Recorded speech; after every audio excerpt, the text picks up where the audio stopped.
যারা আমাদের জন্য রক্ত দিয়ে এই ভাষা এনে দিয়ে গেছে তাদেরকে আমরা প্রতি বছর এই দিনতে স্মরণ করি।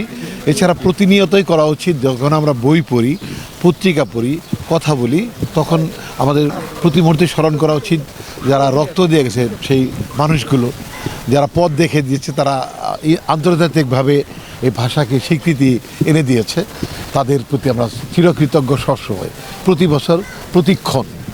আর যেটা বলেছিলেন একটু আগে যে ভাষা বিকৃতি যারা করে, আমার মনে হয় রাষ্ট্রীয়ভাবে যারা নাটক সিনেমাতে যারা ভাষা বিকৃতি করছে তাদের ডিসকারেজ করা উচিত।